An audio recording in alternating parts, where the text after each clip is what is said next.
It's me തിൽന Anand, നിങ്ങളുടെ സ്വന്തം തിൽന miss ആണ്. അപ്പോൾ നമ്മൾ ഇന്ന് സെറ്റ് ബി ക്വസ്റ്റ്യൻസ് ആണ് ഡിസ്കസ് ചെയ്യാൻ പോകുന്നത്. SCERT പുറത്തിറങ്ങിയിട്ടുള്ള ക്വസ്റ്റ്യൻസിൽ സെറ്റ് ബി. നിങ്ങൾ ഈ ഒരു ക്വസ്റ്റ്യൻസ് എല്ലാം ചെയ്ത് പഠിച്ചിട്ട് തന്നെ എക്സാമിന് പോകാവൂ. അപ്പോൾ പെട്ടെന്ന് ക്വിക്കായിട്ട് 15 മിനിറ്റിനുള്ളിൽ തന്നെ മിസ് എല്ലാ ക്വസ്റ്റ്യൻസും എന്ത് ചെയ്യുന്നതായിരിക്കും, പറഞ്ഞു തരുന്നതായിരിക്കും. അപ്പോൾ നോക്കിക്കോളാം, നമ്മുടെ നാട്ടിൽ പവർ സ്റ്റേഷനുകളിൽ വൈദ്യുതി ഉൽപ്പാദിപ്പിക്കുന്നത് എത്ര വോൾട്ടിലാണ്? നിങ്ങൾക്കറിയാം എത്രയാണ്?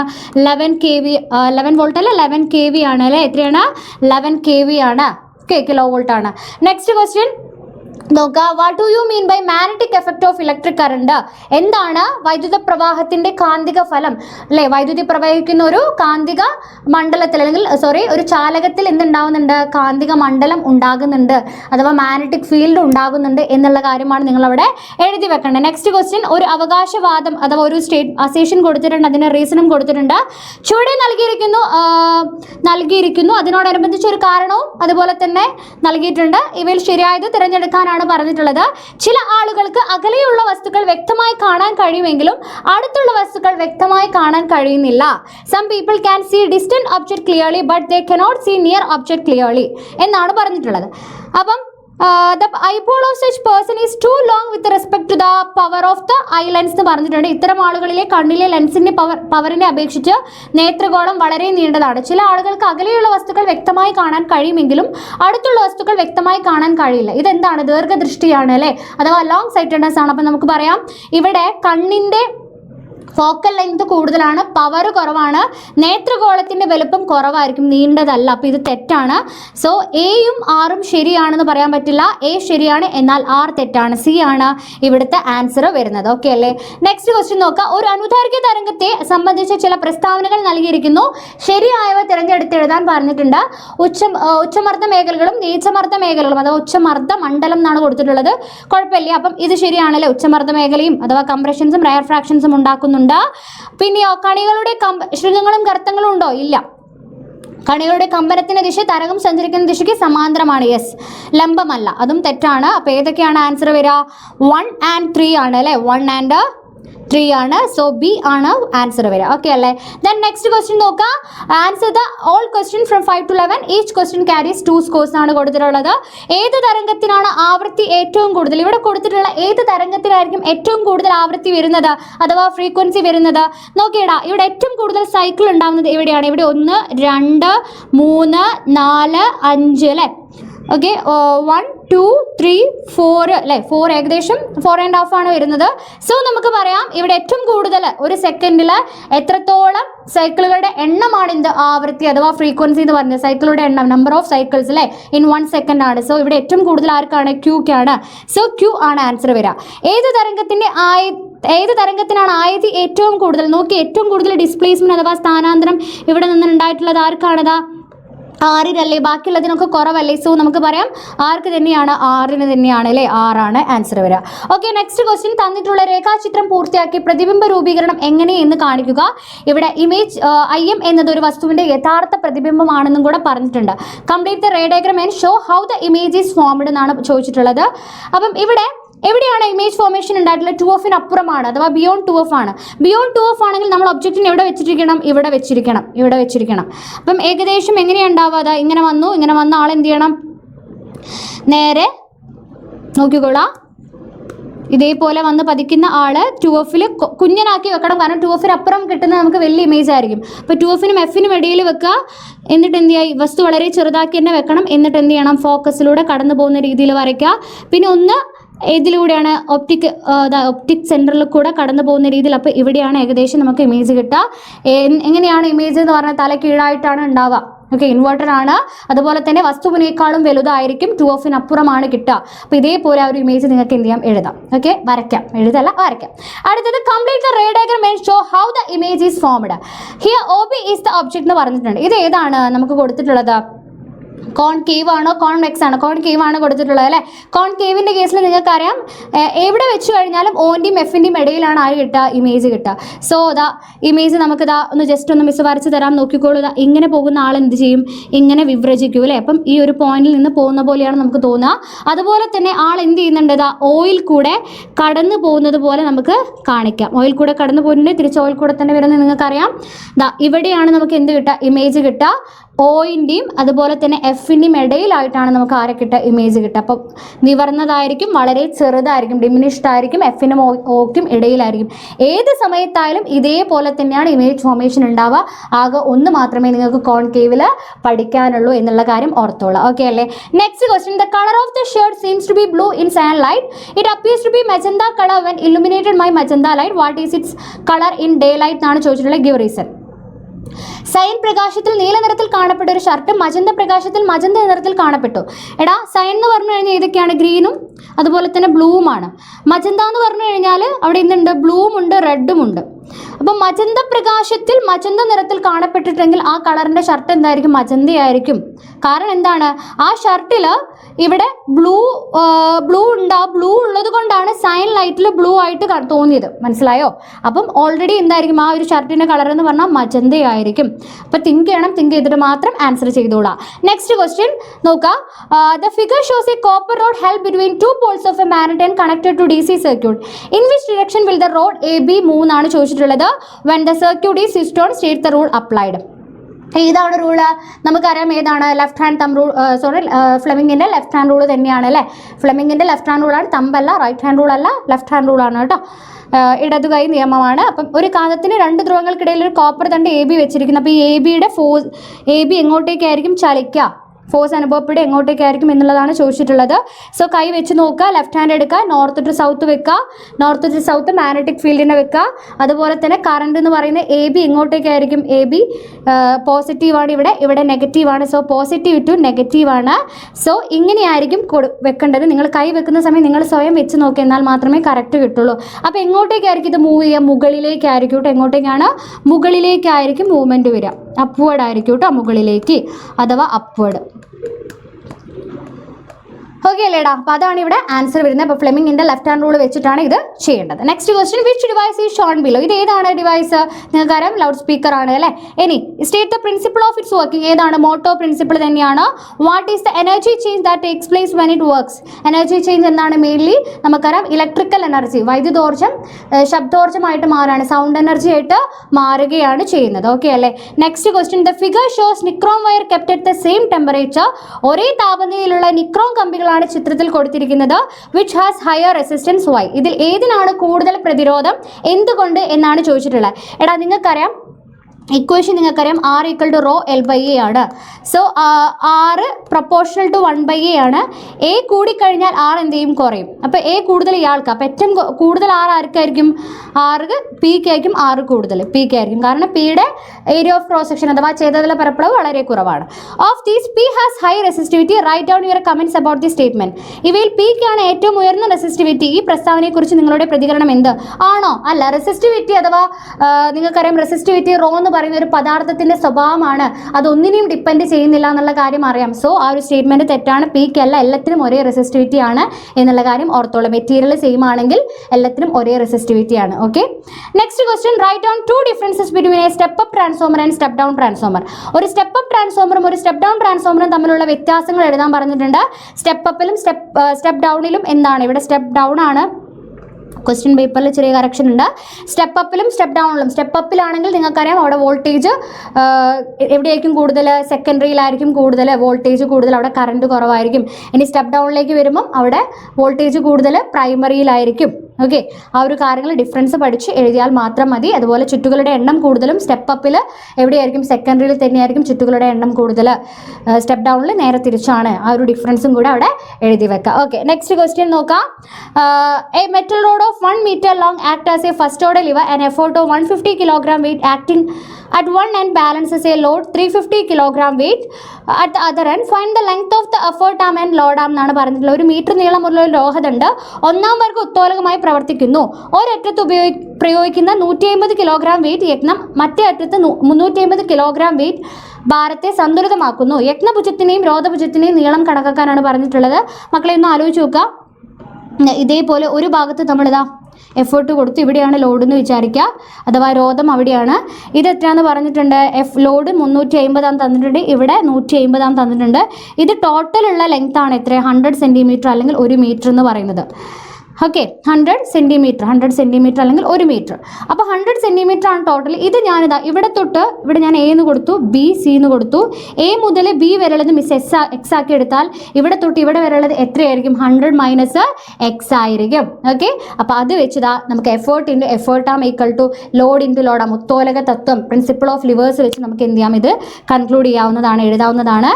ഇതേപോലെ കൊടുത്തോളാം. Effort into effort arm equal to അഥവാ യത്നം ഇൻറ്റു യജ്ഞഭുജം ഈക്വൽ ടു രോധം ഇൻറ്റു രോധഭുജം വെച്ചാണ് ഈ ഒരു പ്രോബ്ലം ചെയ്യേണ്ടത് കേട്ടോ.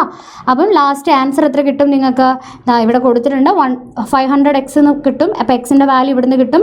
സോ ലോഡാം അഥവാ രോധഭുജം എന്ന് പറയുന്ന 100 മൈനസ് എക്സ് 30 സെൻറ്റിമീറ്റർ കിട്ടും. ഇതേപോലെ ചെയ്താൽ മാത്രം മതി. ഓക്കെ അല്ലേടാ? നെക്സ്റ്റ് ക്വസ്റ്റ്യൻ, 256 ഹെർട്സ് ആവൃത്തിയുള്ള ഒരു ട്യൂണിംഗ് ഫോർക്ക് കമ്പനം ചെയ്യിച്ച് അതിനെ തണ്ട് മേശപ്പുറത്ത് വെച്ചു. മേശയുടെ കമ്പനം മൂലം ശബ്ദമുണ്ടായി. 288 ഹെർട്സ് ആവൃത്തിയുള്ള മറ്റൊരു ട്യൂണിംഗ് ഫോർക്ക് കമ്പനം ചെയ്യിച്ച് തണ്ട് അതേ മേശപ്പുറത്ത് വെച്ചപ്പോൾ മേശ പരമാവധി ഉച്ചത്തിൽ ശബ്ദമുണ്ടാക്കി. ഒന്നാമത്തെ സാഹചര്യത്തിൽ മേശയുടെ കമ്പന ആവൃത്തി എത്രയാണെന്നാണ് ചോദിച്ചിട്ടുള്ളത്. 256 ഹെർട്സ് ആവൃത്തിയുള്ള ഒരു ട്യൂണിംഗ് ഫോർക്ക് കമ്പനം ചെയ്യിച്ച് അതിൻ്റെ തണ്ട് മേശപ്പുറത്ത് വെച്ചു.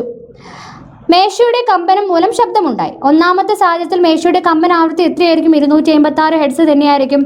മേശയുടെ സ്വാഭാവിക ആവൃത്തി എത്രയാണ്? അത് അനുനാദത്തിലായിട്ടുണ്ടെങ്കിൽ അത് തന്നെയാണ് നമ്മൾ സ്വാഭാവിക ആവൃത്തിയായിട്ട് എടുക്കേണ്ടത്. പരമാവധി ഉച്ചതയിൽ എന്തുണ്ടായിട്ടുണ്ട്? ഉച്ചത്തിൽ ശബ്ദം ഉണ്ടാക്കിയിട്ടുണ്ട്. സോ 288 ഹെർട്സ് തന്നെയാണ് ഇവിടെ എന്ത് വരിക? ഇവിടെ നമ്മൾ കൊടുക്കേണ്ടത്. ഓക്കെ അല്ലേടാ? രണ്ടാമത്തെ സാഹചര്യത്തിൽ ശബ്ദം പരമാവധി ഉച്ചത്തിൽ കേൾക്കാൻ കാരണം എന്തായിരിക്കും? അനുനാദമാണ്, റെസൊണൻസ് ആണ്. അനുനാദം അഥവാ റെസൊണൻസ് ആണ് ഇവിടെ ആൻസർ വരിക കേട്ടോ, റെസൊണൻസ്. ഓക്കേടാ? ദെൻ നെക്സ്റ്റ് ക്വസ്റ്റ്യൻ നോക്കാം. A child A is in the room of length 10 meter and another child B in the room of length 40 meter. Both of them made a loud sound in their respective room. Who will hear an echo? എടാ ഇവിടെ 10 മീറ്ററേ ഉള്ളൂ. നിങ്ങൾക്കറിയാം പ്രതിപതന തലം ചുരുങ്ങിയത് 17 metre ആയാൽ മാത്രമേ നമ്മൾ echo കേൾക്കുകയുള്ളൂ. So ഏത് കുട്ടി മാത്രമേ കേൾക്കുള്ളൂ? ചൈൽഡ് ബി മാത്രമേ കേൾക്കുകയുള്ളൂ. അപ്പോൾ ആ ഒരു റീസണും കൂടെ അവിടെ എഴുതി വെക്കുക. ഓക്കെ അല്ലേടാ? നെക്സ്റ്റ് ക്വസ്റ്റിലേക്ക് പോവാം. നോക്കിക്കോളാം. 6 സെൻറ്റിമീറ്റർ ഉയരമുള്ള ഒരു വസ്തു ലെൻസിൽ നിന്ന് 60 സെൻറ്റിമീറ്റർ അകലെ വെച്ചപ്പോൾ ലെൻസിൽ നിന്ന് 40 സെൻറ്റിമീറ്റർ അകലെയുള്ള സ്ക്രീനിൽ പ്രതിബിംബം ലഭിച്ചു. വസ്തു അതേ ലെൻസിൽ നിന്ന് 40 സെൻറ്റിമീറ്റർ അകലെ വെച്ചാൽ ലഭിക്കുന്ന പ്രതിബിംബത്തിൻ്റെ ഉയരം കണക്കാക്കാനാണ് പറഞ്ഞിട്ടുള്ളത്. മിസ് ഇവിടെ കൊടുത്തിട്ടുണ്ട്. നമുക്ക് ആദ്യം HO തന്നിട്ടുണ്ട്, യുവും തന്നിട്ടുണ്ട്, വിയും തന്നിട്ടുണ്ട്. അത് വെച്ച് നമുക്ക് എഫ് കാണാം. ആ എഫ് വെച്ച് അടുത്ത കേസിൽ നമുക്ക് ഓൾറെഡി യു തന്നിട്ടുണ്ട്, വി നമുക്ക് കാണണം. വി കണ്ടു +60 ആണെന്ന് കിട്ടി.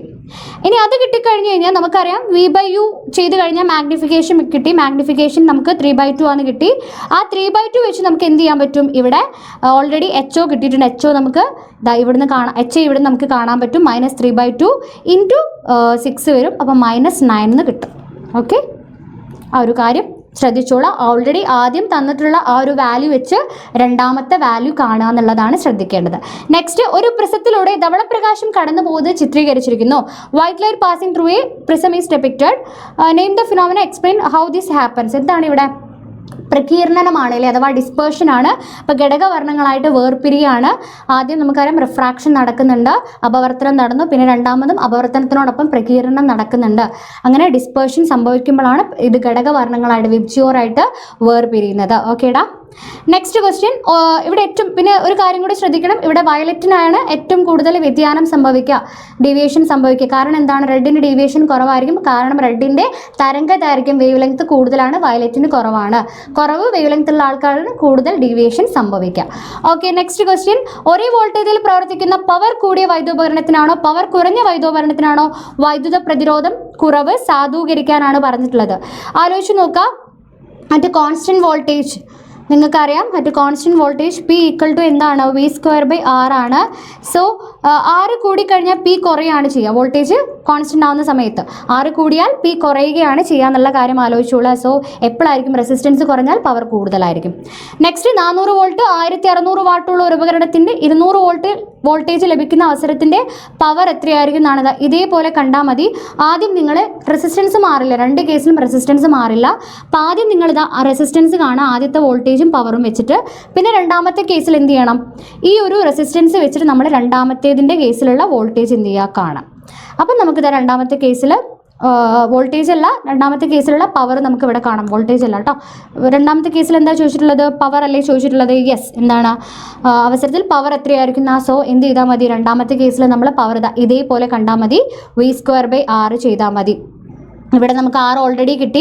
ആ ആറ് വെച്ച് നമ്മളിതാ ഇവിടെ പി കണ്ടാൽ മതി. ഇതൊന്നും നോക്കണ്ട. പി = v²r വെച്ച് ചെയ്യുക. സോ v² ഇവിടെ സബ്സ്റ്റിറ്റ്യൂട്ട് ചെയ്യുക. /100 400 വാട്ട് പവർ കിട്ടും. ഓക്കെ, ഇത് ഇമ്പോർട്ടൻറ്റ് ക്വസ്റ്റ്യൻ ആണ്. പൊതുവെ എല്ലാ കേസിലും ചോദിക്കുന്നതാണ് കേട്ടോ, പഠിച്ചു വെക്കണം. Next question. In A house 4 lamps of 16 watt each are used for 3 hours a day and 6 lamps of 40 watt each are used for 4 hours a day. Calculate the total energy consumed by them in 30 days എന്നാണ്. പെട്ടെന്ന് ചെയ്തു തരാം. 60 വാട്ടിന് 4 ബൾബാണ്. So total power എത്ര ഉണ്ടാവും? ആ കേസിൽ 60 × 4 240 ഉണ്ടാവും. 3 hours ആണ്. സോ നിങ്ങൾക്ക് ഇക്വേഷൻ അറിയാം, PT/1000 ആണ്. സോ PT/1000 വെച്ച് ഇ കാണാം, ഇലക്ട്രിക് എനർജി കാണാം. സോ ഇവിടെ 240 × T എത്രയാണ്? 3 ആണ്. 3/1000 വരും. അതാണ് E1. E2 രണ്ടാമത്തെ കേസിൽ കാണാം, PT/1000 which is equal to PT എത്രയാണ്? 6 lamp in 40 hours ആണ്. അതും 240 × 4/1000 ആണ് വരിക. അപ്പോൾ ഇത് രണ്ടും ചെയ്ത് കഴിഞ്ഞിട്ട് എന്ത് ചെയ്യുക? ഇ കാണുക. E = E1 + E2 ആയിരിക്കും. ആഡ് ചെയ്യുക, രണ്ടും കൂടെ ആഡ് ചെയ്യുക. 30 ദിവസത്തേക്കാണ്. ഇവിടെ കിട്ടുന്ന ആൾ എന്ത് ചെയ്യുക? 30 കൊണ്ട് മൾട്ടിപ്ലൈ ചെയ്ത് കഴിഞ്ഞാൽ എൻ്റെ മക്കൾക്ക് എന്ത് കിട്ടും? ഫൈനൽ ആൻസർ കിട്ടുന്നതായിരിക്കും. അപ്പം 30 ചെയ്ത് കഴിയുക. ഇനി നിങ്ങളോട് പറയുകയാണ് ഇത്ര രൂപയാണ്, ഒരു യൂണിറ്റിന് ഇത്ര രൂപയാണെന്ന് പറഞ്ഞാൽ അതുകൊണ്ടുകൂടെ മൾട്ടിപ്ലൈ ചെയ്യുക. അപ്പോൾ നിങ്ങൾക്ക് ഫൈനൽ ആൻസർ കിട്ടുന്നതായിരിക്കും. ഇതേപോലെയാണ് ചെയ്ത് വരേണ്ടത് കേട്ടോ. അപ്പോൾ ഇവിടെ ഒരു ആൻസർ കിട്ടും. എന്നിട്ട് ഇത് ആഡ് ചെയ്താൽ മതി. Okay. Next question. Circuit having current carrying solenoid are depicted. Identify the correct figure and justify. എടാ ഇവിടെ ഏതാണ് കറക്റ്റ് ഫിഗർ വരിക? ഇവിടെ പോസിറ്റീവും ഇവിടെ നെഗറ്റീവും ആണെങ്കിൽ ഇത് ക്ലോക്ക് വൈസ് ആയിട്ടായിരിക്കില്ലേ പോവുക. അപ്പോൾ ഈ ഭാഗത്ത് സൗത്ത് ആണ്. അപ്പോൾ ഈ ഒരു ഫിഗറാണ് ശരി, ചിത്രം ബി. നെക്സ്റ്റ്, വൈദ്യുത പ്രവാഹമുള്ള ഒരു സോളിനോഡിന്റെ കാന്തിക ശക്തി വർദ്ധിപ്പിക്കാൻ ഉപയോഗിക്കാവുന്ന 2 രീതികൾ എഴുതാൻ പറഞ്ഞിട്ടുണ്ട്. നിങ്ങൾക്കറിയാം, വർദ്ധിപ്പിക്കാൻ എന്ത് ചെയ്യുക? ഒന്നെങ്കിൽ വോൾട്ടേജ് കൂട്ടുക, പിന്നെ ചാലകച്ചുറ്റുകളുടെ എണ്ണം കൂട്ടുക, പച്ചിരുമ്പ് കോറിൻ്റെ പരപ്പളവ് കൂട്ടുക. ഇതിനുള്ളിൽ നമ്മളൊരു പച്ചിരുമ്പ് കോറ് വെക്കുകയാണെങ്കിൽ അതിൻ്റെ പരപ്പളവ് കൂട്ടുക. ഈ കാര്യങ്ങളൊക്കെയാണ് എഴുതേണ്ടത്. എല്ലാ തവണയും ചോദിക്കുന്നുണ്ട്. സോളിനോഡ് എല്ലാ പേപ്പറിലും ഉണ്ട്, പഠിച്ചു വെക്കണേ. ഓക്കെ. നെക്സ്റ്റ്, ഒരു സ്ക്രൂ ഒരു ചരിവ് തലത്തിന് സമാനമാണ്. നിങ്ങൾ എങ്ങനെ തെളിയിക്കാം എന്ന് വിശദീകരിക്കാനാണ് പറഞ്ഞിട്ടുള്ളത്. എങ്ങനെ തെളിയിക്കാൻ പറ്റും? നമുക്ക് മട്ടത്രികോണത്തിൽ പേപ്പർ വെട്ടിയെടുക്കുക, റൈറ്റ് ആംഗിൾ ട്രയാംഗിൾ ആയിട്ട്. അതിനെ ചരിഞ്ഞ അഗ്രത്തിന് നിറം നൽകുക, ഇതിൽ പെൻസിൽ ചുറ്റുക. ടെക്സ്റ്റ് ബുക്കിലെ ലാസ്റ്റ് ഭാഗത്ത് നിങ്ങൾക്ക് ഈ ഒരു എക്സ്പെരിമെൻറ്റ് പറഞ്ഞിട്ടുണ്ട്. നിങ്ങൾക്കറിയാം, പിരീഡയുടെ നീളം ബൈ പിരീഡ് ചെയ്താൽ മതി. അഥവാ L/H ചെയ്ത് കഴിഞ്ഞാൽ മെക്കാനിക്കൽ അഡ്വാൻറ്റേജ് ഇവിടെയും കിട്ടും. ആ സ്ക്രൂവിൻ്റെ ചരിവ് തലത്തിന് സമാനമാണ് സ്ക്രൂ എന്ന് പറയുന്നത്. അപ്പം ആ ഒരു കേസിലാണ് നിങ്ങൾ ഈ ഒരു കാര്യങ്ങൾ എഴുതേണ്ടത് കേട്ടോ. ഓക്കെ. നെക്സ്റ്റ് ക്വസ്റ്റ്യൻ 18ാമത്തെ ക്വസ്റ്റ്യൻ ആണ്. 18ൽ നിങ്ങൾക്ക് 4 മാർക്കിൻ്റെ ക്വസ്റ്റ്യൻ ആണ്. The given graph is related to the current induced in the armature of a generator during its working. ഇതൊരു AC ജനറേറ്റർ ആണെന്ന് A എന്ന കുട്ടിയും DC ജനറേറ്റർ ആണെന്ന് B എന്ന കുട്ടിയും, രണ്ടുമാകാമെന്ന് C എന്ന കുട്ടിയും പറഞ്ഞിട്ടുണ്ട്. അപ്പോൾ ആര് പറയുന്നതാണ് ശരി? എടാ നിങ്ങൾക്കറിയാം, ആർമേച്ചറിൽ നിന്ന് വരുന്ന ഈ ഒരു വേവ് എന്ന് പറയുന്നത് എങ്ങനെയായിരിക്കും? AC തന്നെയായിരിക്കില്ല. അപ്പോൾ ഇത് എന്തുമാവാം? AC-യും ആവാം, DC-യും ആവാം. ഓക്കെ. അപ്പോൾ ഏത് കുട്ടി പറഞ്ഞതാണ് ശരി? സി എന്ന് പറഞ്ഞ കുട്ടി പറഞ്ഞതാണ് ശരി. ഇനി ഒരു AC ജനറേറ്ററിലും DC ജനറേറ്ററിലും ആർമേച്ചറുകൾ നിശ്ചലമാക്കി വെക്കുകയും കാന്തം കറക്കുകയും ചെയ്യുമ്പോൾ ഓരോ ജനറേറ്ററിൽ നിന്നുമുള്ള ഔട്ട്പുട്ടിൻ്റെ സ്വഭാവത്തെക്കുറിച്ചുള്ള നിങ്ങളുടെ നിഗമനം സമർത്ഥിക്കാൻ പറഞ്ഞിട്ടുണ്ട്. എങ്ങനെയാണ് ഔട്ട്പുട്ട് ഉണ്ടാവുക? ഇവിടെ നമ്മൾ എന്താ കോൺസ്റ്റന്റ് ആക്കി വെക്കുന്നത്? ആർമേച്ചർ നിശ്ചലമാക്കി വെക്കുകയാണ്. ആരെയാണ് കറക്കുന്നത്? കാന്തത്തിന്. ആർമേച്ചർ കറങ്ങുന്നില്ലെങ്കിൽ സ്പ്ലിറ്റ് റിങ്ങിന് എന്തെങ്കിലും കറക്കുണ്ടാവോ? ഇല്ല. സോ അവിടെ AC-യിലായാലും DC-യിലായാലും നമുക്ക് പുറത്തേക്ക് ആരെയാണ് കിട്ടുക? AC-നെയാണ് കിട്ടുക. സോ ആ കാര്യമാണ് ഇവിടെ എഴുതി വെക്കേണ്ടത്. DC-യിൽ DC കിട്ടുന്നില്ല, ഉള്ളിലും ആർമേച്ചറിലും ബാഹ്യ സർക്യൂട്ടിലും എക്സ്റ്റേണൽ സർക്യൂട്ടിലും AC തന്നെയാണ് കിട്ടുക.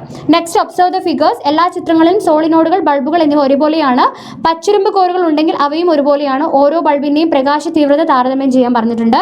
ഫസ്റ്റ് കേസ് നോക്കുക. ഫസ്റ്റ് കേസിൽ നിങ്ങൾ എഴുതേണ്ടത് ഇവിടെ എന്താ വെച്ചിട്ടുള്ളത്? DC-യാണ്. DC ആയതുകൊണ്ട് ഇവിടെ മ്യൂച്വൽ ഇൻഡക്ഷൻ നടക്കുമോ? ഇല്ല.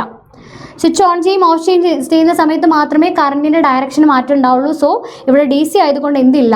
ഇവിടെ മ്യൂച്വൽ ഇൻഡക്ഷൻ നടക്കുന്നില്ല. അപ്പോൾ ഇവിടെ ബൾബ് പ്രകാശിക്കില്ല എന്ന് പറയാം. ഇനി ഇവിടെ ഫിഗർ ബിയിലാണെങ്കിലോ, ഫിഗർ ബിയിൽ ബൾബ് പ്രകാശിക്കും, പക്ഷേ അധികമായിട്ട് ബൾബ് പ്രകാശിക്കില്ല. Comparing to figure C. Figure C നമ്മളിപ്പോൾ പറയും കേട്ടോ. അപ്പോൾ ഫിഗർ ബി ബൾബ് പ്രകാശിക്കും. ബട്ട് ഈ ഒരു കേസിലാണെങ്കിലോ ഇവിടെ നമ്മൾ AC തന്നെയാണ് കൊടുത്തിട്ടുള്ളത്. AC ആയതുകൊണ്ട് മ്യൂച്വൽ ഇൻഡക്ഷൻ നടക്കുന്നുണ്ട്. കൂടാതെ ഇതിനുള്ളിൽ എന്തുണ്ട്, ഒരു പച്ചിരുമ്പ് കോറും കൂടെ കൊടുത്തിട്ടുണ്ട്. പച്ചിരുമ്പ് കോറും കൂടെ കൊടുക്കുമ്പോൾ എന്താവും, നന്നായിട്ട് എന്ത് ചെയ്യും, ഈ ഒരു പ്രോസസ്സ് നടക്കും. മ്യൂച്വൽ ഇൻഡക്ഷൻ അഥവാ EMF നന്നായിട്ട് ഇൻഡ്യൂസ് ചെയ്യപ്പെടും. ഇവിടെയാണ് കൂടുതലായിട്ട് ബൾബ് പ്രകാശിക്കുന്നത്, 12 വോൾട്ട് ബൾബ് പ്രകാശിക്കാം. ഇനി ഈ കേസിലാണെങ്കിലും ഇവിടെ പച്ചിരുമ്പ് കോറൊക്കെ കൊടുത്തിട്ടുണ്ട്. പക്ഷേ കാര്യമുണ്ടോ, ഇല്ല. പക്ഷെ എന്താണ് റീസൺ, എന്താണ്, ഇവിടെ 12 വോൾട്ട് DC ആണ് കൊടുത്തിട്ടുള്ളത്. അപ്പോൾ അതാണ് ഇവിടുത്തെ പ്രശ്നം. ഓക്കെ അല്ലേടാ? അപ്പം ഇവിടെ ഏതൊക്കെ ബൾബാണ് പ്രകാശിക്കാത്തത്, ഫിഗർ Dയും പ്രകാശിക്കില്ല, ഫിഗർ Aയും പ്രകാശിക്കില്ല. അപ്പോൾ 4 മാർക്കിൻ്റെ ക്വസ്റ്റ്യൻ ആണ്. അപ്പോൾ ആ രീതിയിൽ തന്നെ എഴുതണം കേട്ടോ, ഓരോന്നിൻ്റെയും എഴുതണം, ഓരോന്നിൻ്റെയും സെപ്പറേറ്റ് എഴുതണം. ഓക്കെ അല്ലേടാ മക്കളെ? മിസ് ഇവിടെ കൊടുത്തിട്ടുണ്ട് അതിൻ്റെ ആൻസറും കൂടെ. അപ്പം ഇത്രയും ക്വസ്റ്റ്യൻസ് ആണ് ഈ ഒരു സെറ്റ് Bയിൽ വരുന്നത്. അപ്പോൾ കറക്റ്റ് ഈ ക്വസ്റ്റ്യൻസ് എന്ത് ചെയ്തോളാം, പഠിച്ചോളാം. മിസ് കുറച്ച് സ്പീഡിലാണ് പറഞ്ഞിട്ടുള്ളത്, കാരണം ആ ഒരു 15 മിനിറ്റ് തന്നെ നിങ്ങൾക്ക് ഒരു ക്വസ്റ്റ്യൻസ് മനസ്സിലാക്കുക എന്നുള്ള രീതിയിലാണ് കേട്ടോ. ഓക്കെ, അങ്ങനെയാണെങ്കിൽ എൻ്റെ മക്കൾ ഇത് RMS ബാച്ചിനെ കുറിച്ച് മിസ് ഒന്നും കൂടി ഓർമ്മിപ്പിക്കുകയാണ്. പെട്ടെന്ന് തന്നെ ജോയിൻ ചെയ്തോളാം. 500 രൂപ മാത്രമേ ഉള്ളൂ. കൂടുതൽ ക്വസ്റ്റ്യൻസ് ഫൈനൽ എക്സാം ആകുമ്പോഴേക്ക് നമ്മുടെ ഒരു മൊത്തമായിട്ട് നിങ്ങളെ മെൻറ്റർഷിപ്പോടെ തന്നെ നിങ്ങളെ മുന്നോട്ടേക്ക് നമ്മൾ നയിക്കുന്നതായിരിക്കും. ഫുൾ A+ എന്നുള്ള ലക്ഷ്യം എല്ലാവർക്കും അത് കിട്ടുന്നതായിരിക്കും. പെട്ടെന്ന് തന്നെ ജോയിൻ ചെയ്തോളാം. ഈ ഒരു കാണുന്ന നമ്പറിൽ എൻ്റെ മക്കൾ കോൺടാക്റ്റ് ചെയ്താൽ മതി കേട്ടോ. ഈ ഒരു നമ്പറിലാണ് കോൺടാക്റ്റ് ചെയ്യേണ്ടത്. അതുപോലെ തന്നെ നമ്മുടെ കമ്മ്യൂണിറ്റി കാര്യങ്ങളൊക്കെ നിങ്ങൾക്കറിയാം, എന്താണ് ലിങ്ക് ഓൾറെഡി ഡിസ്ക്രിപ്ഷൻ ബോക്സിലും കൊടുത്തിട്ടുണ്ട്. വേഗം എന്ത് ചെയ്തോളാം, ജോയിൻ ചെയ്തോളാം. നിങ്ങൾക്ക് കാര്യങ്ങളൊക്കെ കിട്ടുന്നതായിരിക്കും. പെട്ടെന്ന് തന്നെ ജോയിൻ ചെയ്തോളാം. ഇതേപോലെ സെറ്റ് സിയുമായിട്ട് മിസ് പെട്ടെന്ന് വരുന്നതായിരിക്കും. ഓക്കെ മക്കളെ, താങ്ക് യു.